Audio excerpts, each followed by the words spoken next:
नमस्ते, अभिवादन आपका इनोसेंट इन्वेस्टर के इस नए वीडियो में दोस्तों एक स्टॉक के बारे में बात करेंगे जो 3000 के आसपास से गिरता हुआ आज 1000 रुपये पे खड़ा है। और यहाँ पर बहुत सारी इंटरेस्टिंग बातें हैं। स्टॉक का नाम है तत्व चिंतन। सारा एनालिसिस आपको हम देने की कोशिश करेंगे। आप भी अपनी तरफ से ओपन माइंड रख करके ही चीज़ों को समझने की कोशिश करिएगा। तो चलिए आगे बढ़ते हैं। रिक्वेस्ट आपसे, वीडियो पसंद आए तो लाइक कर देना, कोई सवाल सुझाव हो तो कमेंट कर सकते हो या फिर क्वेरी भी भेज सकते हो। ठीक, आगे बढ़ते हैं। तत्व चिंतन, देखिए बहुत ही शॉर्ट फॉर्म में अगर मैं इनको एक्सप्लेन करना चाहूँ तो भाई साहब गजब की कंपनी है। जी हाँ, गजब की कंपनी है। और ये गजब मैं इसलिए बोल रहा हूँ क्योंकि जिस तरीके से इन्होंने अपना एक्सप्लेनेशन दिया था जब ये आईपीओ लेकर के आए थे, उस वक्त कोई ये कह भी नहीं सकता था कि इस स्टॉक को आप वापस आईपीओ के प्राइस पे पा जाओगे। जी हाँ, बहुत ही भयंकर डिमांड दिख रही थी इनको खरीदने के लिए। मैं आपको बताना चाहूँगा कि ये स्टॉक अभी 1078 पे खड़ा है ना। इनका आईपीओ इससे महंगा ही आया था, 2-4 रुपये एग्जैक्टली मैं पता ही कर लेता हूँ। चलिए, वैसे ही आपको वहाँ से एक और चीज़ मुझे समझानी भी है तो वही आपको समझा देते हैं। ठीक, तो अगर आपको याद हो तो मैंने भी इनको कवर किया था और आपको बताया भी था अप्लाई कीजिए। ठीक, तो 16 जुलाई 2021 को इनका आईपीओ हमारे सामने हाजिर हुआ था, 20 जुलाई तक था। वो सब हमारे लिए अभी कोई इंपॉर्टेंस नहीं रखती बात, लेकिन जो बात इंपॉर्टेंस रखती है वो ये कि इनका जो अपर बैंड का प्राइस था वो था 1083 रुपये। जी हाँ, 1083 पे आपको लेने थे इनके 13 शेयर, जो कि इतनी भयंकर डिमांड थी कि बहुत लोगों को मिला ही नहीं। बहुत भयंकर यहाँ पर डिमांड थी और शेयर सच में नहीं मिला था लोगों को, क्योंकि कंपनी बहुत छोटी सी थी। और आपको पता भी है कि ऐसा आईपीओ नहीं था कि कई हज़ार करोड़ का है। आप यहाँ पर देख सकते हो, बहुत ही छोटा सा आईपीओ आया था। स्मॉल कैप कंपनी अभी भी है, लेकिन भाई साहब जो हुआ था यहाँ पर लिस्टिंग के दिन वो बहुत ही कमाल का था और वो आपको ज़रूर जानना चाहिए। यहाँ पर मैं आपको प्राइस दिखाना चाहूँगा। ओपनिंग हुई थी इनकी 2111 पर और जो क्लोजिंग हुई थी वो 2312 पे हुई थी। 200 रुपये ये स्टॉक इंट्राडे में भागा था। फिर से बता रहा हूँ, 200 रुपये ये स्टॉक इंट्राडे में भागा था और जो ओपनिंग हुई थी वो 1000 रुपये ऊपर हुई थी।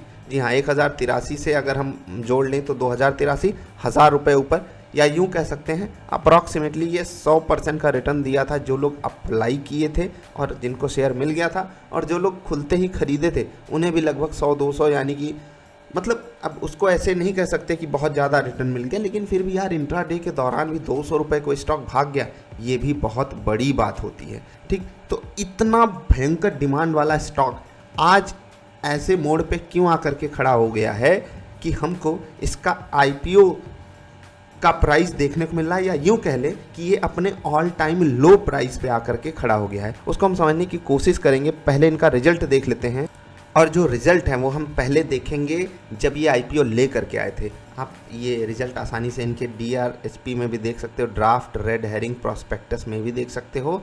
और वहाँ पर अगर आपको बहुत ही आसानी से कुछ बात समझ में आ जाएगी तो आप कह ही दोगे यार कमाल की कंपनी, हमको ऐसी कंपनियों में ही तो इन्वेस्टमेंट करनी चाहिए। जी हाँ, मार्च 2019, 20 और 21 का आप यहाँ पर डेटा देख सकते हो। 206 करोड़, 264 करोड़ और 306 करोड़ का इनका आया था रेवेन्यू, जो कि कमाल की ग्रोथ दिखा रहा था। 6 से 64 और 64 से फिर 6, है ना बढ़िया।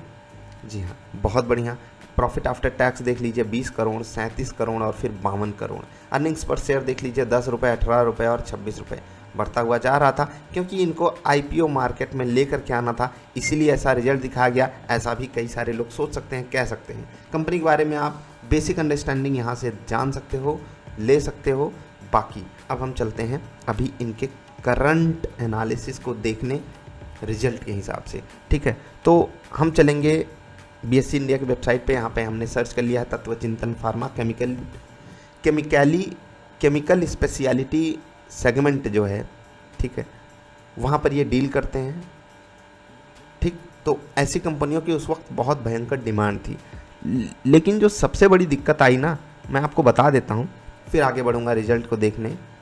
जो इनपुट कॉस्ट होती है, इनपुट कॉस्ट समझते हैं?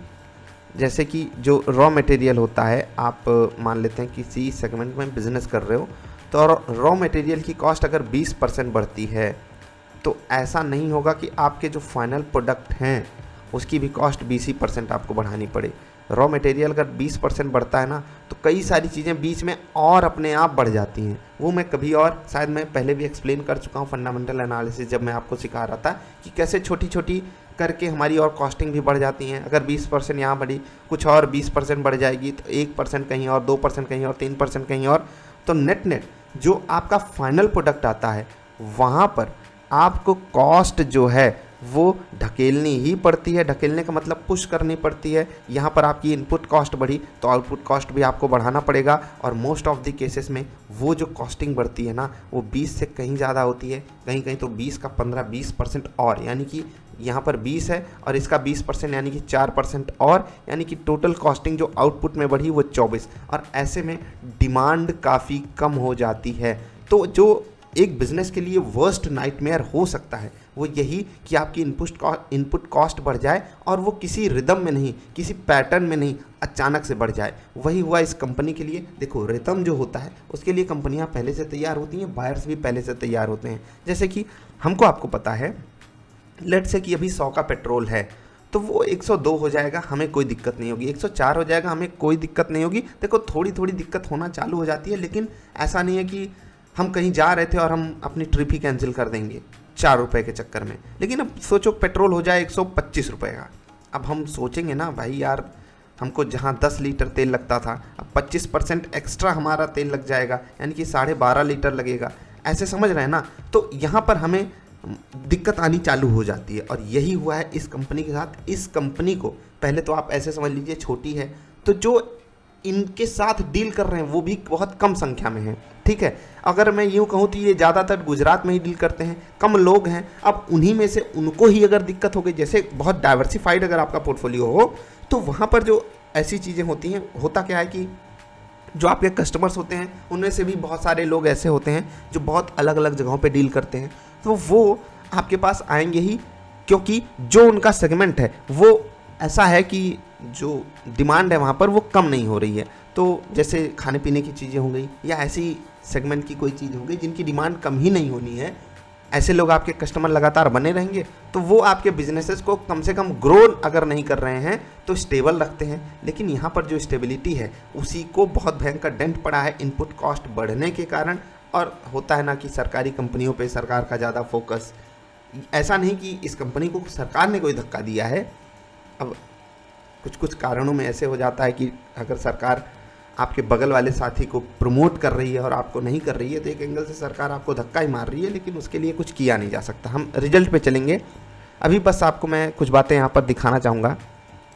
ये आप देख लीजिए अर्निंग्स पर शेयर, कैश अर्निंग्स पर शेयर। यहाँ पर आप देखिए अर्निंग्स पर शेयर, ये आप देख रहे हैं 4 रुपये 80 पैसे, 2 रुपये। प्राइस टू अर्निंग रेशियो देख रहे हैं 64 का हो गया, 64 का प्राइस टू अर्निंग रेशियो हो गया इनका। और भी कंपनियां हैं केमिकल स्पेशलिटी में, आप जा करके उनको भी चेक कर सकते हो। हम रिजल्ट डाउनलोड करने के लिए आए हैं। रिजल्ट डाउनलोड करना हो किसी भी कंपनी का तो आप आइए BSE NSE पे, आप कहीं पर भी जा करके सर्च कर सकते हो। नीचे आप आइए, सेगमेंट इक्विटी ही रहने दिया कीजिए। आप डेट कुछ भी सेलेक्ट कर सकते हो, जो भी लास्ट क्वार्टर का अगर चाहिए तो आपको सिर्फ कैटेगरी में जाना है और यहाँ पर रिजल्ट पे क्लिक कर देना है। रिजल्ट पे आप क्लिक करते ही सब कैटेगरी कुछ मत क्लिक कीजिए, आप सबमिट पे क्लिक कीजिए, आपके सामने रिजल्ट आएगा, आप इस पर क्लिक कर लीजिए। PDF आपका रिजल्ट का डाउनलोड हो जाएगा, और रिजल्ट का PDF मैं खोल करके यहाँ पर बगल में लगा ले रहा हूँ। रिजल्ट लगा लेता हूँ कंसोलिडेटेड। 1 मिनट, आपको दिख नहीं रहा होगा, 1 मिनट जी। ये आपके सामने आ गया। देखिए बहुत ध्यान से हम इनको समझने की कोशिश करेंगे। अभी हमने क्या समझा, जो हमने ज़ेरोधा के उस पर देखा वो यहाँ पर हमारे लिए था 2021 तक का डेटा। 19, 20, 21 हमारे सामने तीनों खड़े थे ना, 306 करोड़, 264, 206 करोड़ का इन्होंने रेवेन्यू दिखाया था। प्रॉफिट भी आप यहाँ पर देख सकते हो, ये 19, 20, 21 का था आपके सामने डेटा। अभी हमारे सामने जो डेटा है उसको हम थोड़ा सा समझने की कोशिश करेंगे। हम 22 से लेकर के 23 का एनालिसिस यहाँ से कैसे कर सकते हैं। देखिए ये सितंबर 2023 की बात हो रही है, ये दिसंबर 2023 की बात हो रही है, इससे कंपेरिजन होगा, ये क्वार्टर ऑन क्वार्टर हो जाएगा, और ये पिछले साल के इसी क्वार्टर से, ये आप देख रहे हैं। ठीक, हम क्वार्टर ऑन क्वार्टर एनालिसिस पहले करेंगे। देखिए आप अगर यहाँ से यहाँ आ जाओ ना, यहाँ से यहाँ, तो जो रेवेन्यू फ्रॉम ऑपरेशन है देख रहे हैं वो कितना कम हो गया 1200 करोड़ के मुकाबले। और ये 3 महीने का ही डेटा है, ऐसा नहीं कि बहुत लंबा सा डेटा हो गया है। 9 मंथ का डेटा यहाँ पर है और ईयर एंडेड डेटा यहाँ पर है, साल भर का डेटा। हम सिर्फ 3 महीने का डेटा देख रहे हैं, ठीक है, जिनको आप क्वार्टरली डेटा बोलते हो। 1200 से 842 करोड़, बहुत कम हो गया भाई, बहुत कम हो गया। नेट इनकम टोटल इनकम अगर आप देखोगे 854 करोड़ 1216 के मुकाबले, और सितंबर से अगर आप कंपेयर करोगे 974 करोड़ से भी ये घट करके 854 करोड़ हो गया है। हर जगह से यहाँ पर डेंट आपको देखने को मिल रहा है, और ये डेंट स्टॉक मार्केट में अच्छा बिल्कुल भी नहीं माना जाता। एक और चीज़ आपको यहाँ पर बहुत बुरी देखने को मिल रही होगी, वो ये है कि जो कॉस्ट ऑफ मटेरियल है उसमें कमी तो आई है, लेकिन भाई देखो पहले तो डिमांड साइड से कमी आ गई। डिमांड साइड से कमी क्यों आ गई? क्योंकि आप उनको कन्वे करोगे ना भैया ये चीज़ हमारी महंगी हो गई, तो वो आपको डिमांड ही कम देंगे। अब ऐसे में क्या होता है कि आप अपने यहाँ मैन्युफैक्चरिंग भी कम ही कर सकते हो, क्योंकि जब तक डिमांड आएगी नहीं आप मैन्युफैक्चरिंग करके क्या उसको देखोगे, उसको निहारोगे? नहीं निहार सकते ना।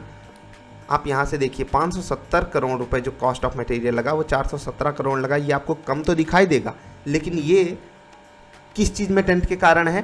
डिमांड में डेंट के कारण है। डिमांड ही इतनी कम हो गई कि भैया हम मटेरियल में पैसा लगा करके करेंगे भी क्या, जब लोग उसको ख़रीदने ही नहीं आ रहे हैं। उसके बाद ये डेटा अगर पॉजिटिव साइड है तो नेगेटिव माना जाता है, नेगेटिव साइड है तो पॉजिटिव माना जाता है। जो ब्रैकेट में होता है इसको आप अवॉइड कर सकते हो। यहाँ पर कम हुआ, यहाँ पर बढ़ गया, क्योंकि ये एक्सपेंसेस में है।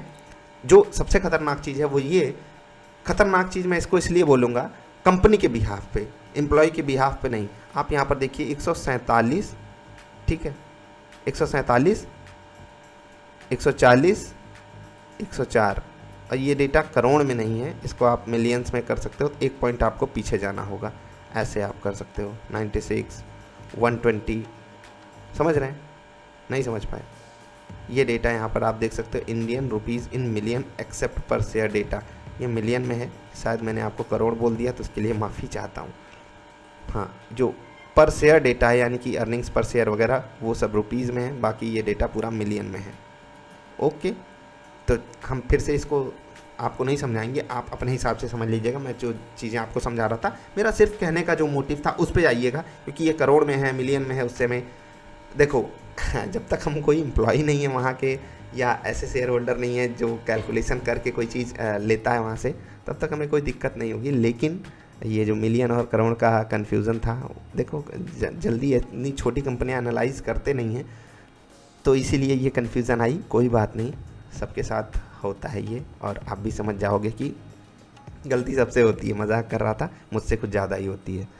तो फाइनेंस कॉस्ट वगैरह देखने की ज़रूरत नहीं है। अदर एक्सपेंसेस अगर आप देखोगे वो कम तो हुए हैं, लेकिन ऐसे नहीं कि हम कह दें कि चलो अन्य खर्चे हम बिल्कुल किए ही नहीं, किए तो हैं। जो सबसे बड़ी दिक्कत आई वो डिमांड साइड से आई, और डिमांड साइड इसलिए मतलब डेंट दे गई क्योंकि जो इनपुट कॉस्ट थी वो काफ़ी ज़्यादा बढ़ गई।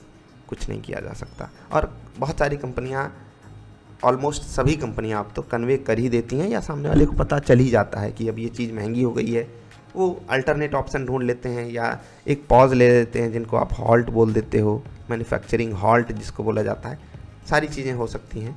अब डिपेंड करता है ना कि आप किस तरीके से आगे अपनी चीज़ों को लेकर के जाना चाहते हो। जैसे कि एक कोई कंपनी जो इनकी कस्टमर है, वो दूसरे बंदे को सेलेक्ट कर सकती है जिनकी क्वालिटी थोड़ी सी डाउन हो लेकिन कॉस्टिंग बहुत ही अच्छी हो, तो वहाँ पर कुछ वो मैनेजमेंट करते हैं। डिपेंड करता है कंपनी टू कंपनी और किस तरीके का उनका मैनेजमेंट है। और अगर इस कंपनी के मैनेजमेंट की बात करें, मैनेजमेंट तो दोस्त बहुत अच्छा है, लेकिन जो एक्सटर्नल डेंट्स आते हैं उनको कुछ भी हो कोई नहीं झेल सकता डायरेक्ट लेवल पे। हाँ, इनडायरेक्ट लेवल पे आप इंटरनली किस तरीके से अपनी रिस्पॉन्सिबिलिटीज़ को समझते हुए आगे बढ़ते हो, वो चीज़ें आगे हेल्प करती हैं। अब आप कहोगे इतनी उड़ी उड़ी बातें आप कर रहे हो, एग्जैक्ट बात बताओ, खरीदें या ना खरीदें। उसको समझने के लिए 2-3 बातें मैं आपको समझाऊंगा, उससे आप खुद ही एनालाइज कर लोगे कि इस कंपनी में करना क्या है। सबसे इम्पॉर्टेंट मुद्दा जो होता है वो होता है क्वालिटी का। तो क्वालिटी के लिए तो मैं आपको अभी भी बहुत ही पॉजिटिव साइन दे रहा हूँ। दूसरी चीज़ जो होती है, क्वालिटी तो हमारी सही है, वो होती है सेक्टर। सेक्टर मेरे लिए न्यूट्रल है। सेक्टर ये न्यूट्रल इसलिए है क्योंकि बहुत ही क्या कहते हैं, डिमांड ड्रिवन सेक्टर है। अब कहने को इनके क्लाइंट्स बहुत अलग अलग सेगमेंट से आते हैं, लेकिन वही होता है ना कि अभी जो मैंने इतनी देर आपको गाथा सुनाई है वो इसीलिए सुनाई कि आप समझ पाओ कि कुछ कंपनियां ऐसी होती है ना कि इनपुट कॉस्ट बढ़ गई तो वो डायरेक्ट अपने ऊपर डेंट पाने लगती हैं, और यही इसके साथ है, इसीलिए ये सेक्टर न्यूट्रल है। और तीसरी चीज़ होती है प्राइस। ठीक, अब आप कहोगे जो सेक्टर है इसका तो डायरेक्ट कंपनी से रिलेशन है, तो आप यहाँ पर कुछ एक्स्ट्रा क्या बताएं। एक्स्ट्रा इसलिए भैया क्योंकि जो कंपनी की जब हम बात करते हैं तो वहाँ पर मैनेजमेंट की बात होती है। मैनेजमेंट कैसा है, वो कैसी बातें कर रहा है, डेट कैसा है, कैपेक्स कंपनी कैसा कर रही है, ओवरऑल कंपनी का स्ट्रक्चर किस तरीके से चलता है, वो बहुत अच्छा है। सेक्टर न्यूट्रल है। प्राइस अभी कैसा है उसको हम समझेंगे कहाँ पर, चार्ट पे। लेकिन आगे बढ़ने से पहले, चार्ट पे चलने से पहले मैं आपको बता दूं कि 34.55 मिलियन अगर हम करोड़ में करें 3.4 करोड़, ये शायद आप एक इनका कंसोलिडेटेड रिजल्ट भी होगा उसको देख लोगे, थोड़ा सा वहाँ पर शायद 40-50 लाख रुपए ज़्यादा कमाए हैं, मतलब 4 करोड़ के आसपास। 7.7 करोड़ यहाँ पर था और 11.6 करोड़ यहाँ पर था। तीनों जगहों से कम हुआ है, इसीलिए इनका प्राइस कम हुआ है। जिस हिसाब से इनका पी बढ़ता हुआ जा रहा है, पी आप समझते हो ना, अगर अर्निंग्स कम हो जाएंगी पी काफ़ी हाई हो जाता है, इसीलिए इनके प्राइस को काफ़ी कम होना पड़ता है उस चीज़ को एडजस्ट करने के लिए। अगर आप 9 मंथ की बात करोगे, 20 करोड़ यहाँ पर कमाया था, 28 करोड़ यहाँ पर कमाया था कंपनी ने। देख रहे हैं ना किस तरीके से यहाँ पर डेंट है। जबकि जनरली अगर आप कोई नॉर्मल कंपनी का स्टॉक उठा करके देखोगे जिसमें थोड़ी सी भी ग्रोथ है, तो यहाँ से यहाँ आने पे डेटा बढ़ेगा, यहाँ से आने पे डेटा बढ़ेगा, यहाँ से यहाँ जाने पे डेटा बढ़ेगा। यहाँ पर बिल्कुल उलट हो रहा है। तो प्राइस के साथ ऐसा अगर कुछ हो रहा है तो बिल्कुल हम ये नहीं कह सकते कि अजीब हो रहा है। जिस तरीके से इन्होंने अपने फंडामेंटल्स में दिखाया है डेंट, उसी हिसाब से इनके प्राइस में भी आपको डेंट देखने को मिल रहा है। तो अभी हम क्या करें, क्या कुछ कैलकुलेशन करके हम निकाल सकते हैं कि कहाँ पर हमको एंट्री लेनी है, कहाँ पर एग्जिट। उससे पहले मैं एक और चीज़ आपको बता दूं। देखो यार, बहुत सारे ऐसे लोग होंगे जो 2,500 पे भी इस स्टॉक को खरीदे होंगे, 2,000 पे भी खरीदे होंगे, 1,500-1,600 पे भी खरीदे होंगे, क्योंकि 15,000 हो गया, भगवान करें 15,000 हो जाए, 1,000 पे भी काफ़ी लोगों को अपॉर्चुनिटी दिख रही होगी। लेकिन अगर मैं आपको एग्जैक्ट प्राइस पॉइंट बता दूं कि कहां पर ये स्टॉक आपके लिए एक बाई कैंडिडेट बन सकता है, तो वो है 1,000 के नीचे। क्या ऐसा रेट आ सकता है? बिल्कुल आ सकता है। बहुत सारी कंपनियों के साथ ऐसा होता भी है, लेकिन यहाँ पर क्या आप बिल्कुल भी नहीं ले सकते? तो मैंने वीडियो फिर क्यों बनाई? मैं आपको सिर्फ एक अलर्ट देना चाहता था इस स्टॉक को लेकर के, और इसके अलावा बहुत सारे ऐसे स्टॉक हैं जिन पे डिस्कशन बनता है। मेरा सिर्फ एक पॉइंट होता है, आईपीओ के प्राइस में अगर आपको 20, 30, 40, 50%, या मैं कह रहा हूँ मिनिमम 20 या 15 भी कह लो कुछ भी मिले, आईपीओ के प्राइस में जोड़ करके उसको लेकर के एग्ज़िट हो जाना ही सबसे बड़ी समझदारी होती है। उसके बाद फिर से एंट्री का मौका मिलता है, इतना आप यकीन मानो। और सिर्फ ये तत्व के साथ नहीं हो रहा है, इसके अलावा बहुत सारी कंपनियां हैं जिनके साथ ऐसी दिक्कतें हो रही हैं।